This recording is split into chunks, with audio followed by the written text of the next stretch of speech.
The first 12 months of life, he met all of his milestones. He was sitting up, he was crawling, he was walking on time. The biggest area of concern was that he was not talking. By 18 months, I brought it up to the pediatrician's attention, and then shortly after that is when we started noticing some stare-offs that just looked a little off. We really weren't sure what was going on. Hi, bud. Hi, buddy. I don't think I saw it for the first month. Yeah. You know, she'd be like, "Did you see that? Did you see that?" And by the time I would look, it would be gone. But it just got progressively more and more and more. He was kind of just off in his own little world, not really interested in what was going on around him or who was there with him. He would sleep for a long period of time at nighttime. You know, he'd get a good 11 or 12 hours of sleep at night, but he would wake up with these bags under his eyes. He looked exhausted. And again, did not have any idea what was going on.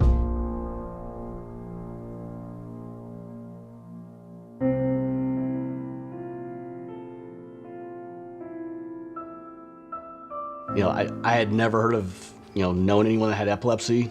I knew it was seizure related, but I wasn't aware that it was something that had so many different forms or that couldn't be cured. I just thought, go get a medication, and then it's under control. I had no idea. It took like a month or two, I think, to get in to see the epileptologist the first time, so that was a little disconcerting. And what had happened in those few months is that the seizures were changing. They became more noticeable. So Totally. Now my husband noticed when he was having one. We consulted with a neurologist here in San Diego. Like Bob said, it was a couple months later. And she recommended that we start Lamictal. When we put him on Klonopin, it was, he was walking into trees. At that point, we're starting the 4th seizure medication. And there's no progress being made. Just kind of lost. I think I was getting him ready for bed, actually, putting him in his pajamas, and he was just laying on the ground. And he was just like not there. I mean, he just wasn't there. I mean, it was like I had a child's body laying there, but like he was not, there was nothing more than that, really. And I just remember hugging him, and I remember telling him, like, I love you so much. And just getting him dressed and getting him ready for bed, putting him to bed, and then myself going to take a shower after that, and just being in the shower and literally feeling like I was gonna lose my child. Like that fear crossed my mind, and I had those thoughts, and I was like, I never wanted to have those types of thoughts in my mind ever, that I could potentially like not have this child anymore.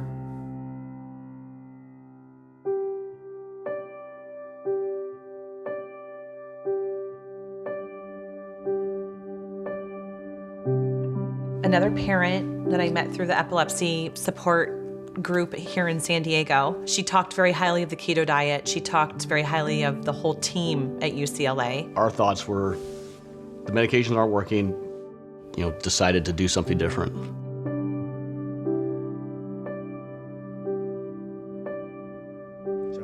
I first met little Bob when he was 2 years old, and that was many months or potentially years after the onset of infantile spasms. It's hard to pinpoint when they exactly began because infantile spasms can be so subtle. But when he first came to UCLA, he was actually in pursuit of a trial of the ketogenic diet without an adequate characterization of his seizures, not knowing exactly what kind of epilepsy he has. I think one of the nurses said, hey, we've got the guy that specializes in what we think your son has. He's reading the EEG now. And so it's just very, very lucky. When you read about infantile spasms on the internet, it is not a pretty picture, and that's downright scary. So people get scared of the disease, they get scared of the treatments, they get scared of the drugs their children are taking. But when it works, those fears are erased pretty darn quickly. We just had one simple conversation, and it was clear at that point that this was not garden variety epilepsy, that these were infantile spasms, and that the multiple treatment trials that had been previously undertaken were ill-advised and were not tailored to infantile spasms. So this is a pretty typical spasm, and the classic feature is a forward head drop. We're about to see it right there. We think that in the case of infantile spasms, that every single day with uncontrolled spasms or with continued abnormal electrical activity in the brain is an ongoing threat. And that's why we make patients and parents commit to a therapy the day of diagnosis. We don't delay. He had said, the bad news is yep, they're spasms. The good news is the type of epilepsy that your son has, just the right medications haven't been used yet. We're like, how confident are you that this is what it is? And he's like, 100% confident. Once we established the diagnosis, it was remarkably easy. We prescribed one drug. I believe within a couple days became seizure-free. You know, it was like the best news that we could have ever hoped for. I was shocked. I didn't think it was ever going to happen. Really? I was shocked. How are you? Good to see you. Oh my gosh, this is amazing. Did you do this? You did? As difficult as it is to be the parent of a child with seizures at such a young age, the one benefit of being a child is that your brain is more plastic. And by that I mean that there is great potential for recovery. I haven't heard from you guys in a while. I assume that means we're doing very well. No news is good news in this No news case. is good news. Okay, good. Do I get a hug? Oh, thank you. Bob was doing so well. I mean, his development has just taken off. I just can't even express how thankful we are for Dr. Hussein.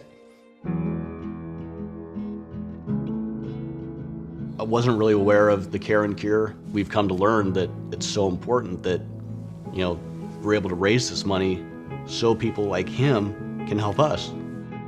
When you can save one of these kids, it's a pretty big deal.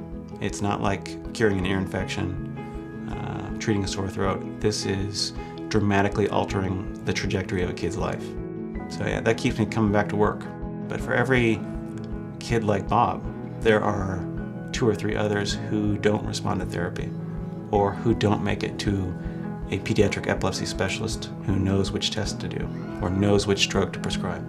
The impact of Care and Cure has been substantial.